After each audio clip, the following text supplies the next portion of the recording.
And I should say, honestly, we have some mutual friends in common, but you're one of those people, I see you on social media and I'm like, we really should be friends. We should. Right? Like, so you've been my friend in my mind. Exactly. That's how I feel. That is honestly how I feel.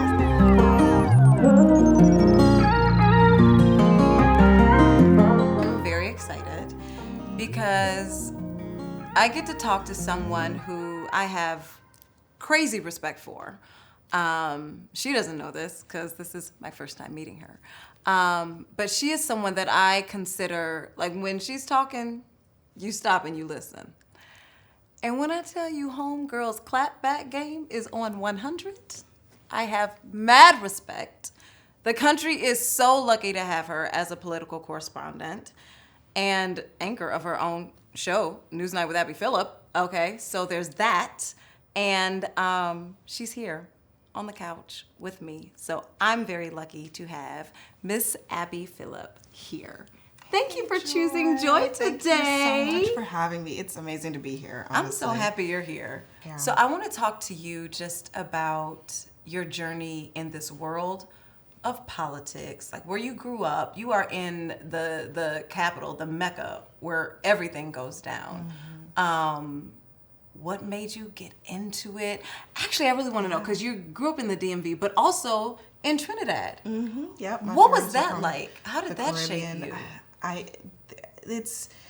It's such a, obviously it's a long story, right? Yes, and your life has all these chapters and all these different parts of your journey, but it is probably right to start there because, my parents are immigrants. They came to this country with very little, knowing basically no one. And I was born here in the United States in Virginia when my dad was in school finishing his degree at Howard. And shortly after that, my parents moved back to Trinidad. So I lived there from the time I was about maybe 4 months old until I was 8 or 9. Yeah. So the early part of my childhood, I was a little Trini girl with an accent, running around, carefree, knowing that we had this connection to the United States because both me and my older sister were both born here. There were 3 of us at the time. And eventually my parents came back to the U.S. and then we came up a few months later, and that was the rest of my life. Wow. And in so many ways, my whole life is just about these 2 existences that I've always had. Being a child of immigrants, but also being essentially American. We didn't go back to Trinidad very often when I was a kid because we didn't have a lot of money. Yeah. And so I didn't go back to Trinidad until I was an adult, until I was 20-something. Wow. And I was out in the working world. So I kind of felt like that was sort of almost like a forgotten part of my life. There were parts of my childhood that I completely erased from my memory. Wow. My accent was gone. I had this experience of just trying so hard to fit in that my brain just sort of, as a coping mechanism, there were just a lot of things about my childhood that I didn't remember. Wow. And I've always kind of regretted that, obviously, because I want to remember those things. And I think I've been on this journey of trying to remember that part of my culture in different ways. But living that duality of life as a child, as an adolescent, as an adult, and as a journalist, it helps me understand other people. Yeah. Right? Because my whole existence has been coming to one place and making it work with people who are different from me. And that helps me tremendously in the work that I do. And I really do think it's the reason why when people are like, how can you deal with these people who have these views? I approach every person as they have a different experience from me. Let me try to understand where they're coming from. Yeah. And it's hard sometimes, and maybe maybe there are times when I vehemently disagree with what they're saying, but I fundamentally believe in our ability to hear each other out. Yeah. And I think it comes from the fact that I had to acclimate. Yeah. At a very young age to something totally and completely different from what I was used to. That's major, and that's not something that I think the typical American understands acclimating, trying to figure it out. I think we do as people of color. I think we're always like, we're used to being in spaces where there are not people like us, for sure. Where it feels like we don't belong. Yeah. Is there any part of that, when you think about Trinidad, is there any part where even if you can't distinctly remember what it was, do you remember the feeling of joy? Yeah. I mean, one of the things about my childhood was that my family, I grew up in Trinidad in a very small town, almost like a village. Okay. And everybody in my family basically lived there. Okay. And my grandmother's house, a little tiny house that my grandfather built with his own hands, was set on a block and surrounded by other family members. Wow. And so growing up as a kid, my cousins were always around, my aunts and uncles were always around, and I miss that. Yeah. It's in the way our modern life doesn't even allow for that in the same way. But growing up, that's what it was like. Like I was always at my aunts and uncles' house playing with my cousins. They were always at our house. We lived with my grandmother for a long time. And that idea of family just being a part of your life, not people visiting, but just they're part of your life. It's your existence. I mean, that part is so clear to me. Yeah. And you don't necessarily remember every moment, but you remember how it made you feel. Yes. And I feel like I still chase that feeling even today. We used to live in D.C., Washington, D.C. We just moved to New York. My parents still live in Maryland. My siblings still live there. So we actually just moved away from my family for the first time. How did that feel? And it was tough. Yeah. It was tough. And it's harder now. You have to really create those moments. Yeah, because also you're a new mom. Yeah. And my daughter is so close to my parents and her aunts and uncles, and I'm grateful for the time that she had while we were all in the same place. But like I said, you create the feeling, right? Absolutely. It just it's on you now to do it. Yeah, and you just have to be intentional. Yeah. So before we get to mom stuff, because it changed my life. Oh yeah. It rocked my world. So I'm very interested in what that was like for you. But what was the moment where you knew or felt like journalism was where you were headed? Yeah. When I was in college, I was very adrift. Okay. I didn't know like what how I was adrift? doing. I mean, I wasn't like failing out necessarily, but I wasn't doing exceptionally well, which is what I had been used to. I mean, I was a top student in my high school. I went to a public high school, and then I got into Harvard, and that was like a life-changing thing. Yeah. But it was so different from everything that I'd ever experienced before. Yeah. I really struggled, and I was freshman year, sophomore year, in a bit of a dark place, not really I was feeling very isolated. Yeah. Because Harvard's a place where there are a lot of kids who are extremely smart, very elite. Actually, a lot of the Black kids are very elite, which is completely different from the sort of working class, middle class lifestyle that I had. And I didn't know what I wanted to do. And it felt like everybody else around me did. And I thought I wanted to be a doctor. Then I realized I couldn't hang. I just couldn't. Yeah. It was not right for me because the things that I had to do in order to do it, I couldn't get through those things without feeling like I was spiraling downward. So I made a complete radical shift. And I started focusing on just trying different things and focusing on the things that made me feel like good. Okay. And I started writing for the college paper, and I enjoyed that. And then the thing that really changed it for me was when I went on this spring break trip. That was a very unconventional spring break trip, but it was to the South. It was to Mississippi. That is unconventional. Yes. We were like retracing the steps of the civil rights movement, and I was blogging my experience of being on that trip and kind of just seeing, where Cheney, Schwerner, and Goodman were killed, where Emmett Till was killed, like all of these things that you read about, being in that place, that was life-changing for me. And having to describe that and writing about it and evoking the history, that changed everything for me. And it made me realize, first of all, I wanted to be a part of something that I felt like had an impact on the world. And I really felt like in all of those stories, the storytellers who brought those stories to the rest of the world helped change the trajectory of this country. Absolutely. Right? So I felt like that was a thing I wanted to be a part of. And then the other thing was, we were meeting people who were just regular people who lived in Mississippi, and they're seeing their experiences and thinking to myself, nobody knows about what it's like here. To be a young Black child in Sunflower County, Mississippi, it's a forgotten place. And journalism is about really fundamentally going to those places.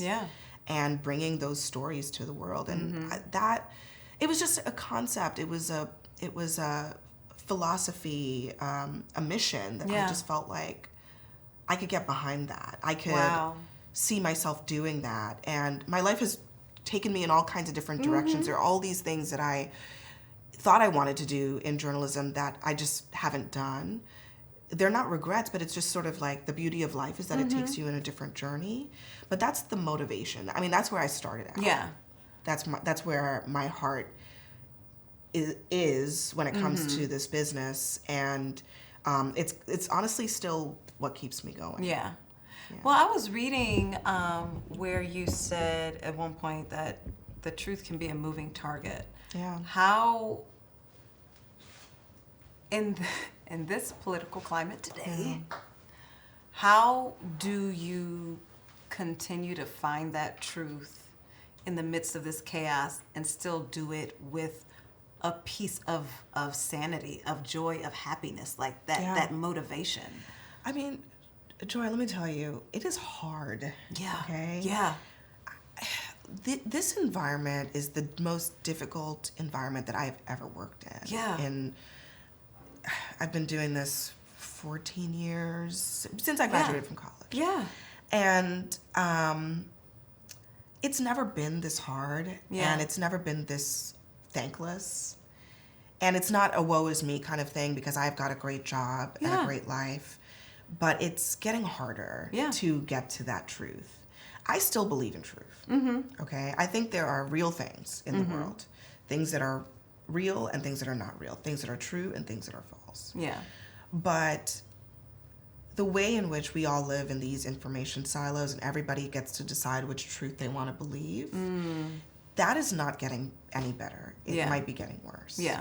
And I wish I could say that we are breaking through and making a dent. Sometimes I don't know that we're making a dent. It's very difficult to figure out if what you're doing is actually... I think it's still worth doing. But there are a lot of days, especially these days, where I think people are retreating into their corners. And they don't want to hear people who tell them anything that's different from what they already believe. I think we have a responsibility to continue to do what we do, what we try to do. I don't want people to think, like, I always come to this with a lot of humility, right? We are not perfect. I'm a human being. At all. I make mistakes. But the reason that I think journalism works is because there's a process for admitting your mistakes. You correct things. The integrity of being able to say, I was wrong about this. We thought this was true, and it turns out there's more information now. This is true. I still believe in that. I still think we have to do it. I still think there are people out there who really they're making a whole lot of money and getting a ton of followers by literally lying to people every single day. And if somebody doesn't stand up for the idea that there is truth out there, I don't know who will.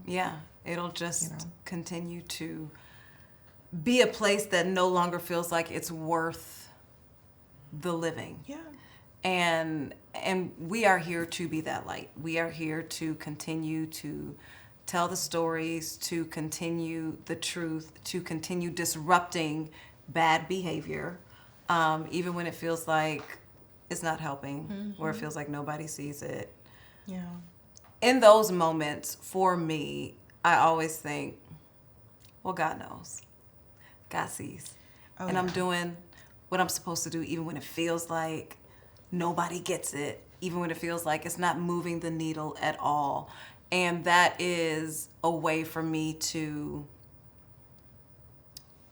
be able to smile and find joy in the middle of the chaos. Yeah. So when you have these moments of like, is this even doing anything? Are y'all look crazy? Yeah. How do you find a smile? Yeah, I mean, you know, like you said, God knows, right? Yes. So not every my principle about this is that I don't have to win. I don't have to be seen as winning every battle. Yeah. Sometimes people are coming at me. Yeah. And I was thinking the other day, I was like, my superpower is just not taking the bait. I That's don't. good. Because there's a lot of power in not engaging with people and not engaging with negativity because people want you to come back at them so that they can feel power from your reaction. And most of the time, I just say, I'm letting this go. Yeah. I might respond once, I might respond twice, but we're not going to keep going back and forth. No, it's not going to be a forever, back and forth. Okay? Yeah. And I think that there's something to be said for letting certain things go because you don't need to, the world doesn't need to see you as the victor in every battle because it's not really about that. There are other things that are more important. And so I let some of that stuff go. Yeah. And I know that in every moment I try my best. And I come back the next day and I try again. Yeah. And I come back the next day and I try again. Yeah. And in between those moments, I recharge myself. Yeah. Right? Because I'm an introvert. I have to, this battery gets depleted. Yeah. What does that recharge look like? I mean, I pretty aggressively these days compartmentalize my life, right? Like, Okay. Work can feel, constant and all-encompassing, but there are things in my personal life, my daughter, my family, I try to bake, there are things that I try to do to keep space for things that are mine. Yeah. And this is something I had to learn about myself in college. I was so used to just going that I never really knew what made me happy. Yeah. What are the things that I actually enjoy doing? Yeah. And how do I carve out time to actually do those things? Yeah. And so it's not a long list. Yeah. It's a short list. I don't have that much time, but my family is incredibly important to me. I carve out time for my daughter. It's the number one priority that I have. It's my responsibility. Yeah. But it also brings me joy. Yeah. I like being in my house. Yeah. I like being in my home. I will go to the corner and I will buy flowers and I will put them all over my house and make arrangements. Just small things that I look around and I find peace in my space. I find peace in taking care of the people that I love. I love baking. I like nourishing myself with things that make my body feel good. I like having a glass of wine from time to time. So those things that you do, I just have that list, and when I feel like I need to recharge, I just go back to that list and tick them off because it's the only way. It really is. I think that self-care is the best care because when you're trying to pour from an empty cup, there's nothing to give. There's nothing to give. Absolutely nothing. Was it in college where you realized you didn't know exactly what made you happy, or was it just as a adult when you are on your own, paying your own bills, and you realize, I don't actually know what I like? It's a journey. Yeah. I mean, I think that in college, I realized that I didn't know what made me happy, for sure. and that if I wasn't intentional about understanding the things that, turn the dial toward happiness versus turning the dial toward depression, I would more easily be in that other camp. So it was that realization. I think it's been, maybe like a 15, 20-year journey of at different junctures figuring out what are those things that do make me happy, and also bringing myself back. I mean, look, the reality is that we all have moments in our lives when we're not, our cup is not full. Yeah. And of course, every time that happens, I've had to recalibrate. Okay, so is it really this person that's making you unhappy, or are you not taking responsibility for your own happiness? And is it really that, like, this job is not right? Or are you not focusing on the things that you actually do want to do, or are you focusing on the things that you don't want to do? And I've been on that journey my whole adult life. Yeah. Basically. So have you noticed that things shift as you get older? The things that were making you happy at 25 are not necessarily the things that are making you happy at 30 or 30. You know what I mean? I mean, absolutely. Yeah. I just, it's just acknowledging things about myself and the way that I feel like I am different from other people. Yeah. I'm a outgoing but very introverted person. So Yes. I like my me time. Yes. I like being in my home. I was never the 20-something-year-old who wanted to be out in the streets all the time. No. And it always, honestly, it made me feel like there was something wrong with me. Really? And that, like, I just was, like, not a likable person. Wow. And, I just realized it's just not for me. Yeah. And that's okay. And that's okay. Like, some things are just not for you. Yes. And in my 30s, I mean, honestly, as I've gotten older, my life has gotten better and better. Yeah. And I've gotten more comfortable in my skin. And I am like the world's greatest no. Like, you cancel plans with me, I'm thrilled. I love being in my house. Yes. Okay? Yeah. I love having dinner parties in my home. I love a small group of friends. Yeah. I do not need to be best friends with everybody. Sure don't. And realizing that about myself has been so liberating. Yeah. It's been so liberating. Just, there are certain things I don't need, even if there are things that other people have and seem like the norm. And now I'm 36. I feel like I know myself better than I've ever known myself before.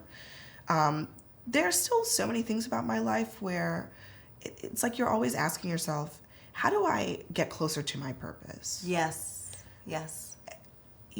I don't even think I'm there yet now. Yeah. Right? Yeah. Like, I still think that I'm on that path to, like, Absolutely. what is really my purpose? Yes. And what am I doing something every day that gets me closer to that? Is the thing I think about constantly. Yeah. I think that has to be the goal. I think that we live in this world where people feel like, oh, I'm not there yet. Dang it. I've messed up, or I've missed out, or no, this is all the journey. Yeah. It's you constantly, like our Forever Floated says, you are constantly becoming. Continue becoming everything that you are meant to be. It's not supposed to be overnight. It's not supposed to be in 5. It's you are coming into contact with the people you are meant to meet. Yeah. You are meant to be a light to. You are meant to share space with. You are continuously becoming everything and getting closer and closer to that goal. Yeah. But the destination is not the journey. Like, don't discount the journey because you're only looking at where you got to get to. Yeah, I mean, You'll miss out on the beauty. When I think back on my 20s, I could never have imagined the life that I'm living right now. Never, honestly. And it wasn't even in my mind. Yeah. And that journey has been so unpredictable. Yeah. And there were so many moments in in that journey where my mind was telling me, you're not good enough. Just stop right now and go do something else because this is not for you. Wow. And I felt I was telling myself that. I felt like I was getting that message from people around me.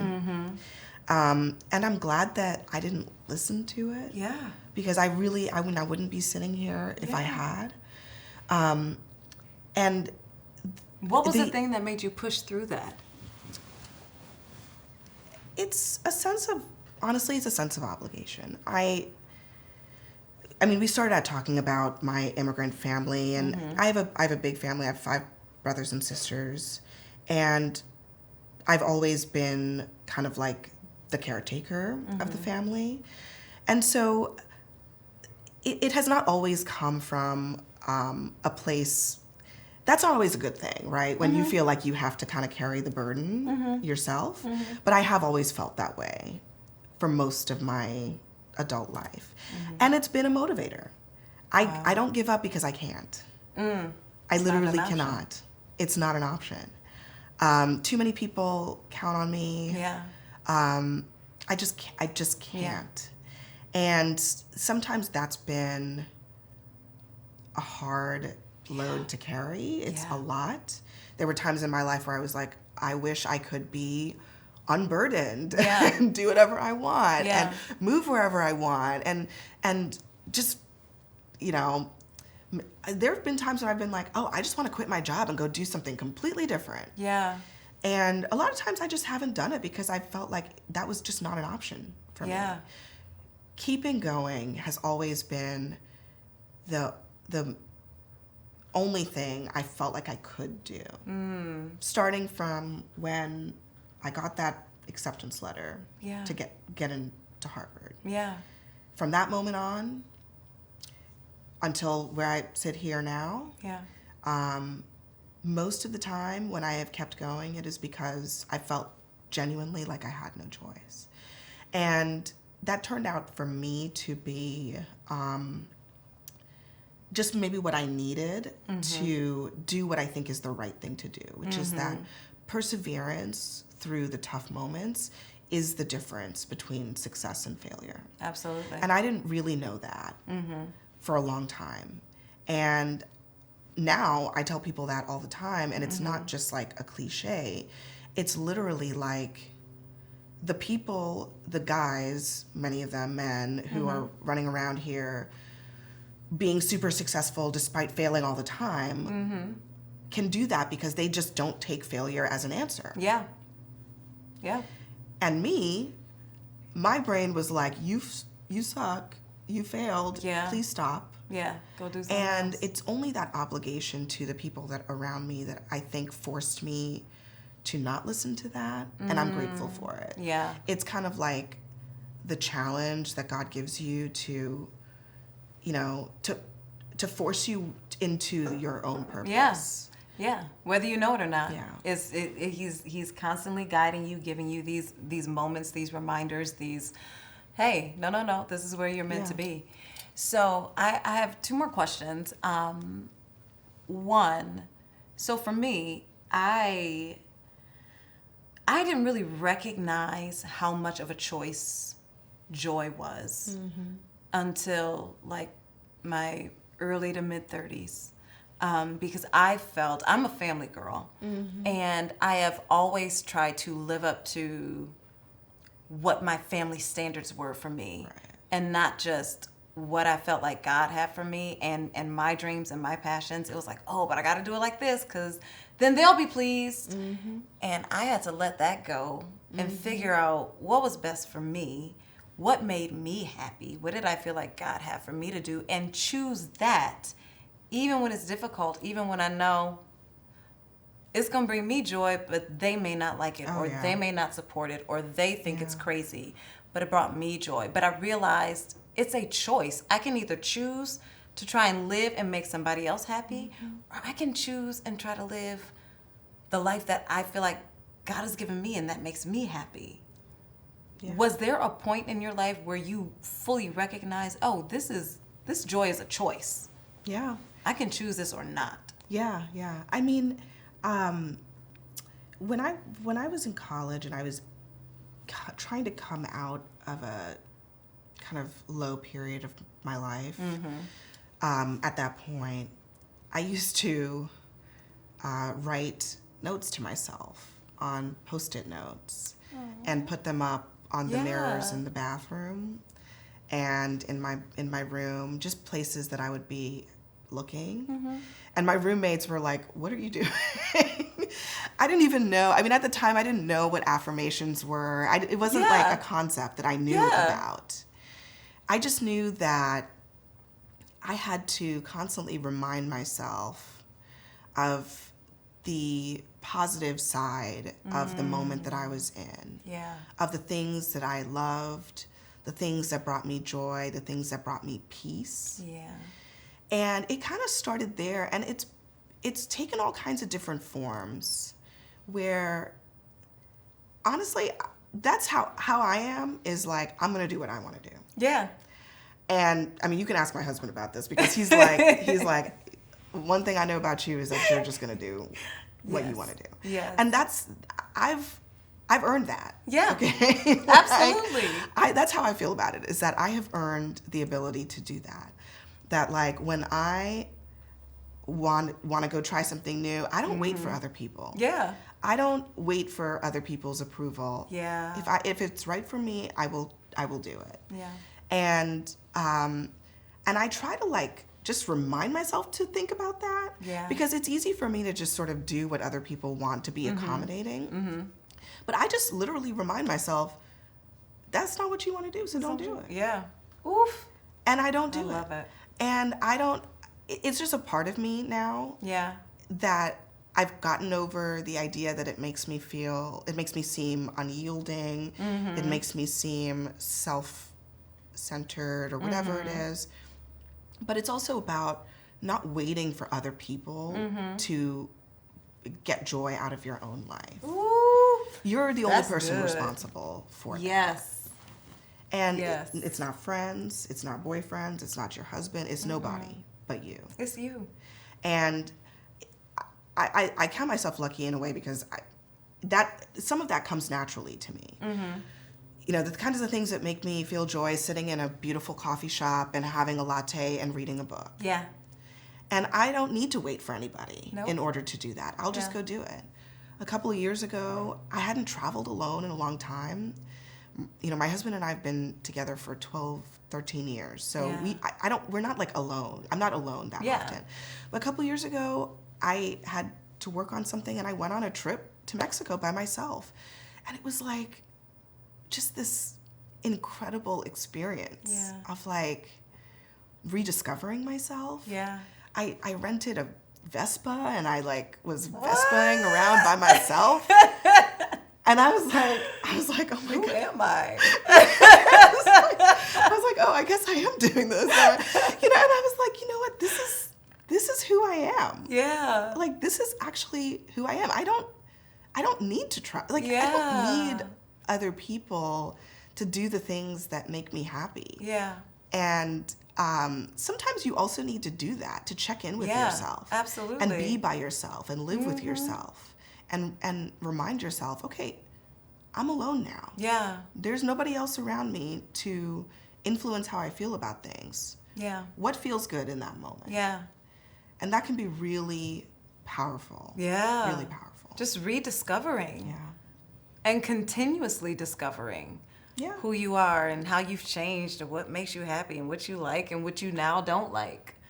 That's beautiful. I mean, it's not the end. There's no... It's all these chapters in your life, right? And at different phases in your life, you find things out about yourself, and you know, I'm okay with that journey too. You know, of just self-discovery and getting closer to your own understanding of your authenticity. I think people don't realize how much they don't know about themselves. And maybe, you know, they spend a lot of time in therapy or whatever, and that helps, which I think it does help.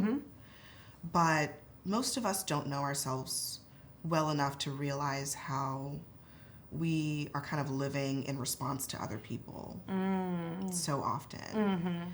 And I'm still on that journey. Most people I know are still on that journey, but at least I know. Yeah. that's what's happening. No, and it's active. It's not, you're not living passively waiting for things to happen to you. You are proactively living your life. And that includes making choices and setting boundaries that maybe other people may not like, but it's what you need. It's good for you. And it's good for your family. I do want to ask, I have one more before my last prompt, which is about motherhood. So for me, I was always like, when I get married, if we really, really love each other, then, maybe we'll have a baby. And we did. We had a baby. I popped up pregnant. I was like, wait, what's going on? What happened? It always does seem to happen like that. I popped up pregnant. They were like, oh, you weren't trying? I was like, well, I mean, I guess we weren't not That's trying, exactly, but just to say, that is exactly what happened to us. just sort of happened. But has that always been in the cards for you? Were you like that little girl dreaming of, oh, I can't wait to be a mom? Or is it just like, I'm just with this man I love and it is what it is? I guess when I was really young, I was the girl, like, at church, like, dealing with the little kids. And then when I got into my 20s, I was like, I'm done with that. Yeah. I'm not into children. I just don't need to be around them. Like, it's not really a thing for me. Part of that is because I have so many siblings, some of them who were much younger than me, that I felt like I raised. Yeah. And I was like, I don't know if I can handle this. It's too much for me. Yeah. So we didn't, even though my husband and I have been together now for a long time, we didn't really like rush to have children. And one day we were like, not trying not to try, whatever it is. And then I was pregnant and I was freaking out. Same. Okay? I was losing it. I didn't even, how people like tell their partners in a cute way that they're pregnant. Yeah. We were just sitting down we just moved and we just bought a house and we just moved. We sat down in our empty house and I was like, I think I'm pregnant. And he was like, what? He was like, why would you just say it like that? No theatrics, nothing. Nothing. Because I was too scared to be cute about it. It was not cute. Okay? Yeah. And so then I had to be confronted with what being a mother meant. And all my fears about it. And I had a lot of fears. Yeah. And I still do. Yeah. My daughter's 3. And every day I'm constantly, obviously, we're always trying to be better parents, but I'm constantly trying to just be educated because I feel like I don't know enough to know how to not screw it up. Yeah. And so I had to really come to terms with that. And right before I got pregnant, I was like, I could do this or I could not do it. It didn't really feel like something I had to do. Yeah. But I'll tell you what, since the moment that she was born, the way that changed so dramatically was stunning to me. Yeah. And I don't think we talk enough about that. Yeah. It's a moment. Yeah, like when all my girlfriends have babies, they have the same moment.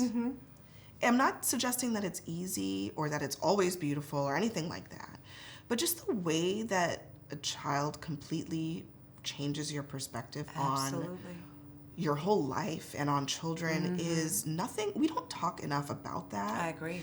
And about how the challenges are more than offset by the incredible gift that children are. Yeah. And I wish I had known that. Yeah. Going into it. Yeah. I would have done it earlier.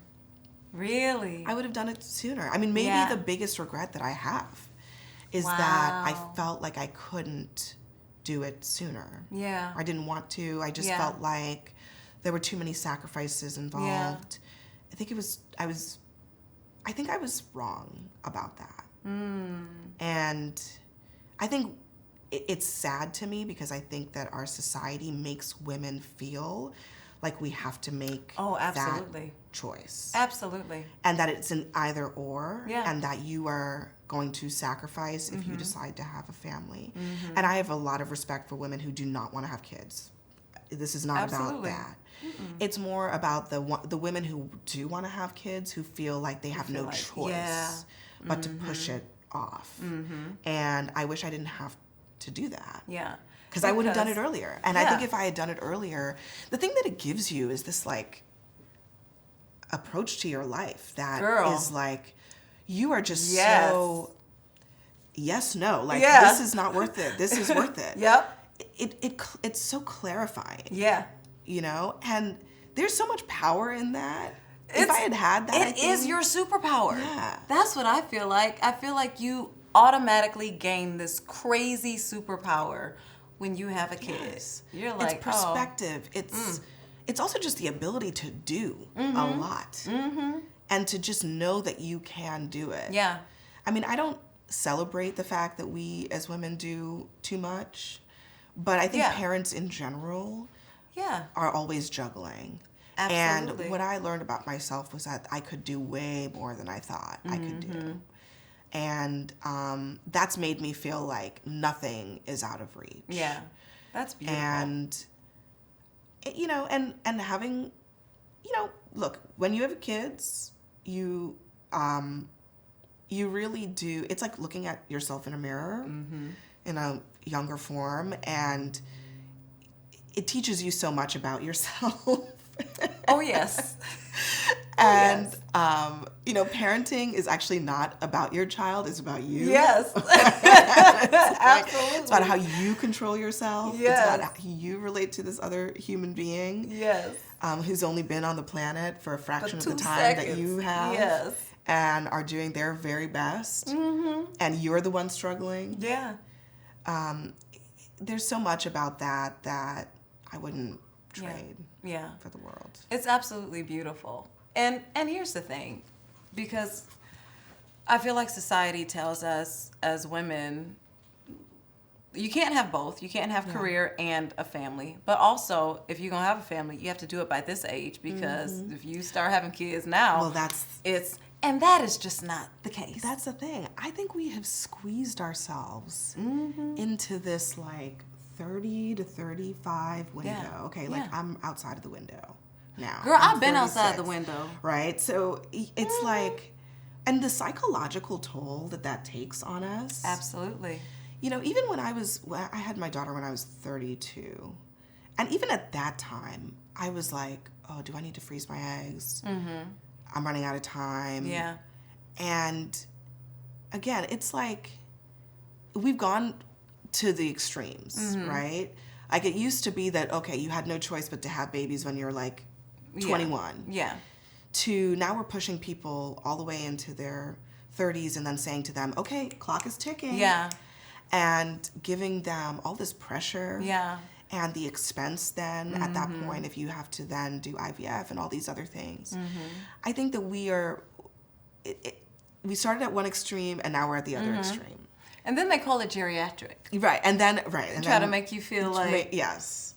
And what I want for women in the future, for my daughter, is that when first of all, she believes that she can be ready to have a child earlier.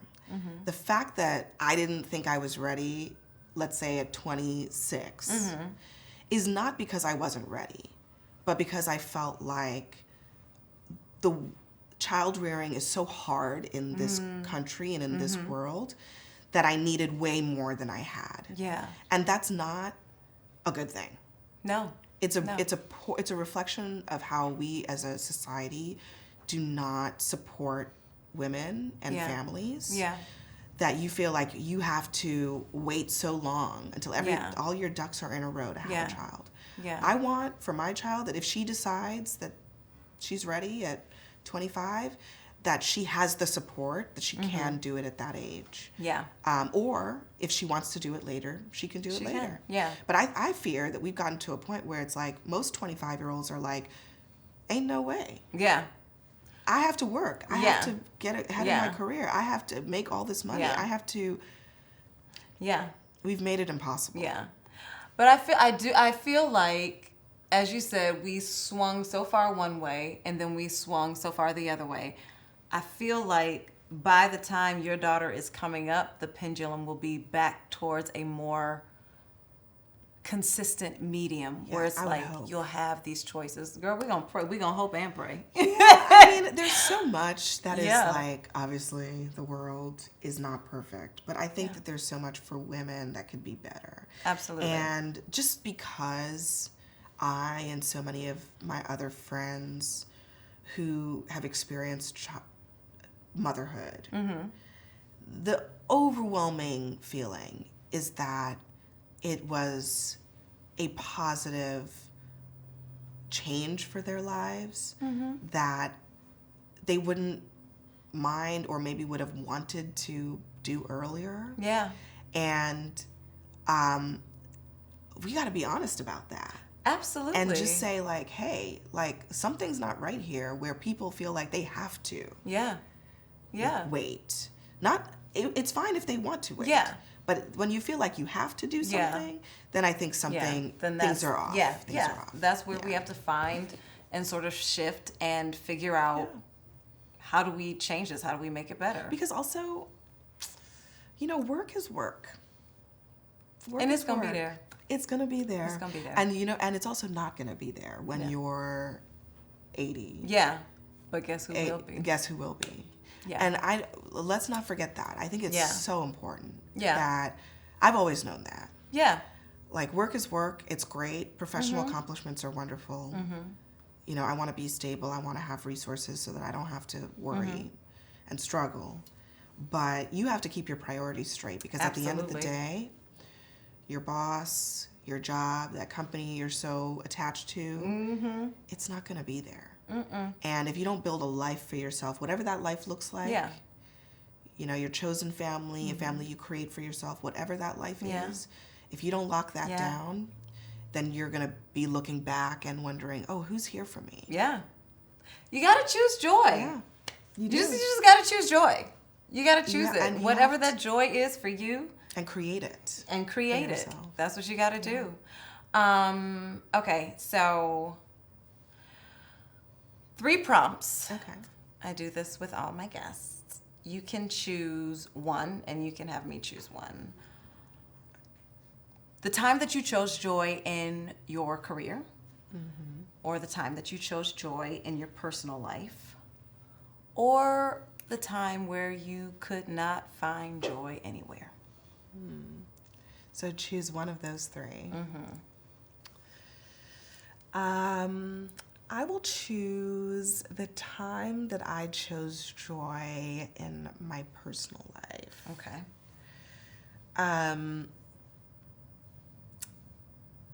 When I was in my early 20s, I was like dating around, and I was like dating all these different people, and the one day that I walked into a party and I said to myself, I'm just gonna try to have a conversation that I enjoy with someone. I was like, there's no objective here. I just want to know that I can have a conversation that I enjoy. Yes. And come away from it feeling like I liked that conversation. Yeah. That was interesting. Yeah. That was good. And I went to this party, and I had a conversation with this man whose name, after I left the party, I did not remember. I didn't have his contact information. I didn't have anything in common with him, any friends in common, nothing. Wow. But I just, it was the one conversation I had at that party that I was like, that was really interesting. Wow. And that was really enjoyable. And, 13 years later, that man is my husband. That's your husband, girl. I love that. Wait, And so you left the party and didn't have contact? Literally. I'm telling you, I did not. Wow. And I'm bad at names. So That's funny. I I do not remember his name. Wow. And That's hilarious. He gives me a lot of crap about that now, but I did not remember his name. I left the party. We had not really, two different worlds kind of came together. Yeah. We just happened to be in the same place that Yeah. day. And then the only reason that we were able to end up dating was that about a month later, the same kind of group of people threw another party, and we both just happened to go. And because we saw each other again, Yeah. given that there's really no reason in the world that we would ever run into Yes. each other again, that's when we started dating. But I always look back at that moment because a lot of times, I think even before then, I would go into kind of interactions being like, who is this person and what do they do? Yeah. And, are they this and are they that? Or where did they go to school? Yeah. And that one time, I was just like, I want to just enjoy a conversation. Yeah. And honestly, the first year of our dating relationship, my philosophy was, I'm going to just do this until I don't like it anymore. Yeah. And here you are. Here I am. I was like, the minute that I don't like this anymore, I'm leaving. It's done. I'm out of here. I'm out of here. Girl, you ain't going nowhere. I was very transparent. I told him that. I was like, listen, I'm just gonna tell you right now. Yes. That one thing you should know about me is that as soon as I am not enjoying this anymore, I'm gonna be gone. I'm done. And he was like, okay, cool. Now you done had his baby. I am cracking up. Well, cheers to that night. Cheers to that night. To you. And you're just smiling so strong all these years later. So that means he's doing something right. Wow. And he's choosing joy. Yeah. I mean, love listen, it. we choose relationships, no matter what kind they are, Mm-hmm. are about choosing joy. Absolutely. Are about remembering the things that bring you joy. Yes. That in that other person. Yes. And that's that lesson love it. too. But I mean, love it. listen, ladies, if it's not bringing you joy, let it go. Let it go. And trust that the thing that you really want is going to be there. Yeah. Abby, you are absolutely fabulous. Like, I knew this, and like you were my friend in my head. But I love that I get to actually see it in real life, face to face. You are beautiful. You are fabulous. There's a strength and a courage that sort of just like, what's the word that I want? It's like your aura. It surrounds you, and it's really, really lovely to see you walk in that. Just as another brown-skinned girl, it just delights me to see you in your space, in this space, but in the space that you occupy with CNN, with all these people, and just standing strong and holding your ground and doing it with poise and grace. That is not an easy thing to do. So know that I have your back, know that I'm cheering for you and praying for you, but also I think that you are lovely, and I just keep going. It's been such a joy speaking to you and just sharing with you.